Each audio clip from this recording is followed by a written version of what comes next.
Hey, what's up, studs? Me, Brian here, or MandRproductions, and this week we have a special guest, the Porg. We get the new Porg from Star Wars, and guess what? It can talk. Now, if I step away from the camera, it won't be afraid to speak to you. Let's see what it has to say. Hello there. Well, that was very insightful of you, Mr. Porg. Anyway, guys, I just built this earlier tonight, at least as I'm recording this video, and it's a pretty cute model. I really like it. It's actually a lot smaller than I kind of expected based off just the box art that we had gotten, but it's pretty cool. My review of it will be out tomorrow, and I'm actually kind of liking it, but we're going to throw him... Okay, we're not going to throw him. You thought. We're going to treat him with the love and respect that he deserves. We're going to put him in a cage. Alright, he'll be sitting back there, just creepily watching us the whole time. Anyway, guys, welcome to Ask MandRproductions episode number 49. If you guys have a question that you want answered on the very special episode 50 next week, make sure to leave in the comment section down below, and I might pick your comment to be answered next week. Let's go ahead and get into it with our first question here. This one's from the Space Cowboy Yeet. He says, do you think that LEGO could release a Rebel Friend in the 20-year anniversary sets or in a future Tantive 4 set? So I think both of those are possible. I don't think either of them are particularly likely, though. I would love to see a Rebel Friend come out in a LEGO set. He made an appearance in one of the video games from LEGO Star Wars, but he's never actually had a physical rendition of himself, and I would love to see it happen, but I don't think it's very likely. If it were to be part of the 20th anniversary rumored minifigure line, like the very special, like, one minifigure in a box type thing, maybe? Like, it doesn't seem like it would make sense, though. There's so many other characters from LEGO Star Wars that are just legendary throughout the years that fans would care more about than the few of us on the internet that care about a meme and the Rebel Friend. Maybe in the Tantive 4 set, he could be a nice throw-in figure as an additional Rebel Trooper. I could see that working, but I see that more likely than the 20-year anniversary set, but I kind of don't see it very likely on the whole. Next question from Just Too Tasty Good says, which new iPhone are you going to get? So the iPhone that I ended up getting is in my pocket right now. It's the iPhone XS. I'm loving it. This thing is incredible.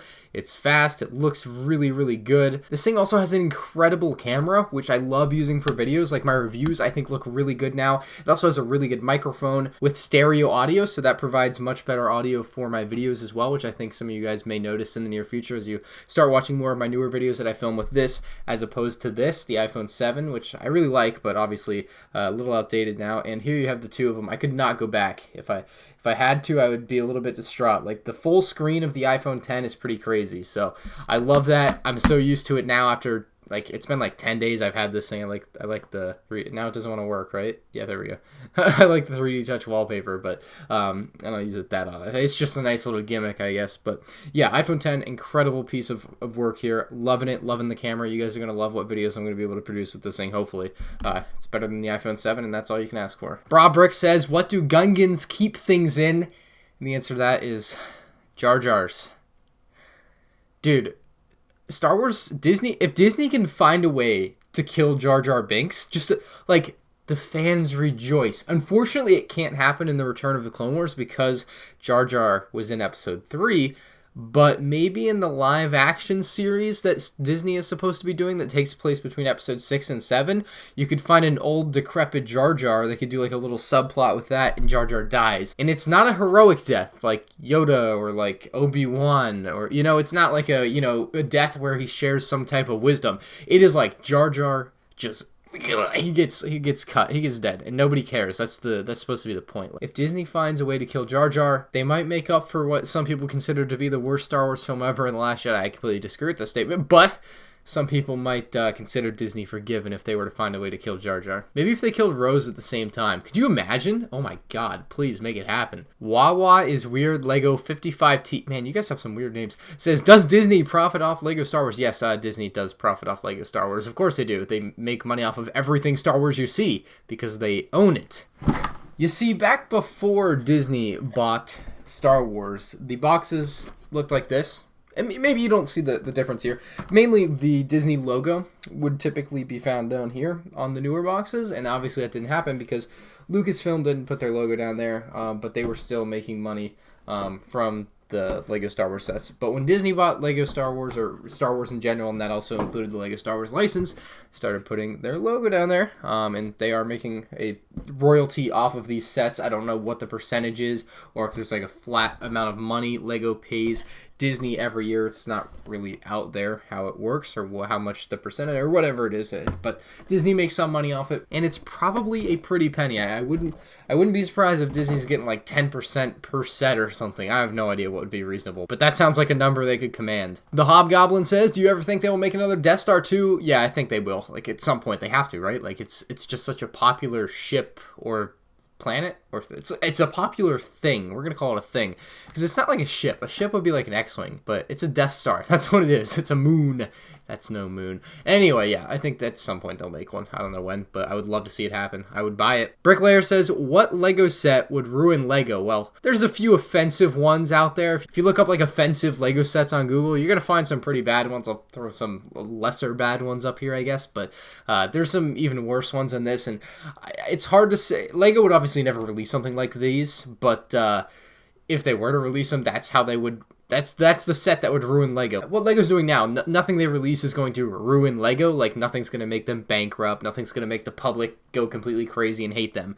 But if they were to do like something like what I've been showing on screen, then yeah, that would ruin them. But again, they'd never do it. Be crazy. LS Motion says, what is your favorite Lego Slave 1 excluding the UCS one? Oh man, you really put me in a pickle here.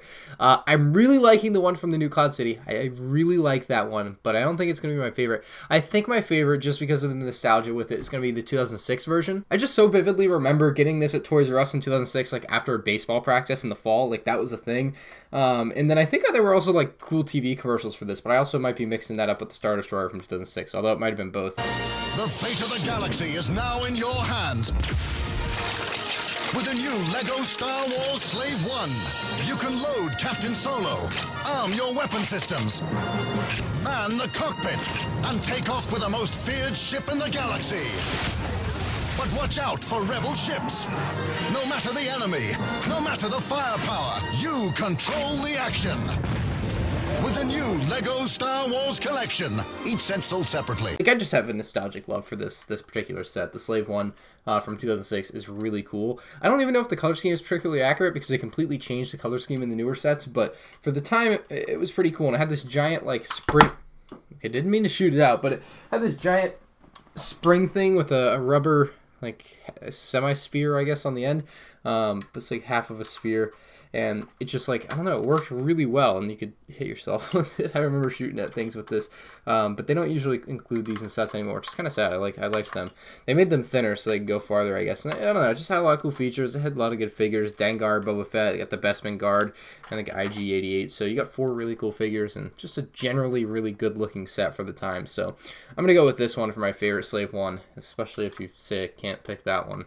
Come on, man. The one and only says, what is the most deceiving LEGO Star Wars box art? And then the set turns out to be a disappointing set based off of your excitement on the box art. That's a really, really tough question. I'm going to have to think about that one for a minute, actually. Let me look around. 1 minute, 37 seconds later. I think the set I'm looking for came out this summer. I would say the new Sandcrawler. I think the new Sandcrawler's box art makes it look like a really big, nice, good set.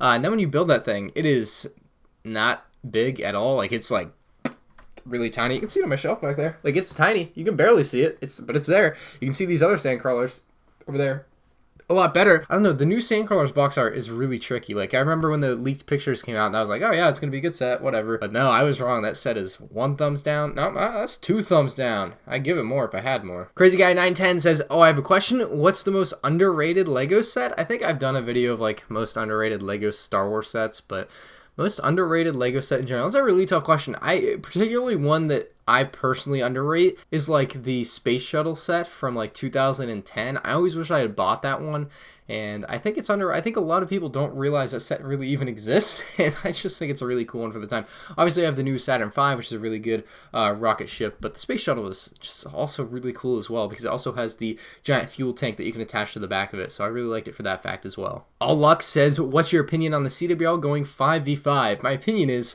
it's going to be a lot harder to get a full team because we have a team of 3 right now, and we need 2 more people now instead of 1 more person, so it's going to be harder to find more people to fill out my Call of Duty team.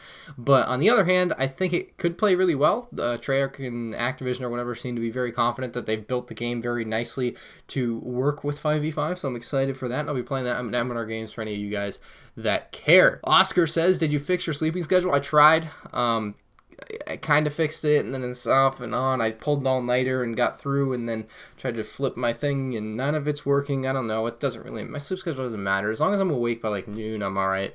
But yeah, it's kind of fixed, but still kind of broken. Steel Bricks wants to know what happened to drop tests. I don't really have a place to drop sets. I've said that many times, but I don't really have it. Like, I don't want to drop it with my closet as the background. I don't want to drop it with all that stuff as the background.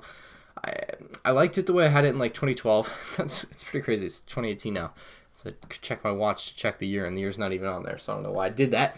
But drop tests might come back at some point. They might not. I would love to bring them back. It's a series that like I like doing. It's kind of cool to see Lego sets explode, like, and no one else really does that. So I would love to bring it back. I just have to find a good way to do it, especially a way better than the way I used to do it. I would like to improve the series as a whole, because to me it kind of got stale, and I want to find a way to like make it interesting again. So if you guys have any suggestions for how the heck I could make drop tests interesting again, leave it in the comment section down below. Disney Car Collector says belly flop onto Lego. I don't think I'll be doing that. But that sounds like a fun challenge video. I should do like a Lego challenge video. Let me write that one down. That guy says, what is your favorite non-Star Wars set this year? So help me if it's not the Great Hall.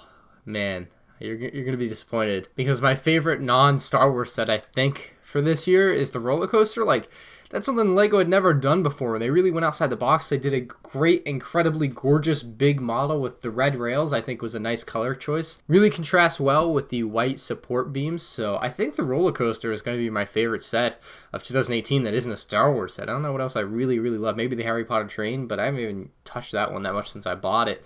So I would go with the roller coaster. Even though I don't own it, I really like it. I think it looks like it's a really cool set. And of course, you can add the power functions and make it run on its own, which is even cooler. So the roller coaster probably. And so help you, since it's not the Great Hall. Anyway, that's all I have for you guys today for Ask MandRproductions episode number 49. I'll ask you guys again if you have any suggestions for how I can bring back the drop tests in a better format than I did before. Leave in the comment section down below. If you have a question for me for next week, leave in the comment section down below. Remember, next week is episode 50, so I want to try to make it special. It's going to be hopefully an extra long edition of Ask MandRproductions. We'll see. And then, of course, I'll have a giveaway in there as well, so make sure you stay tuned for that. I should be hitting 100,000 subscribers here tomorrow, Thursday, Friday, who knows, one of these days, and then you'll get my special 100,000 subscribers video. So I hope you guys are excited for that, and I'll see you all in tomorrow's video. It's going to be the PORG review, actually, at least in reference to today. If you're watching this on Tuesday, it's going to be the PORG review. So catch y'all later. Peace out.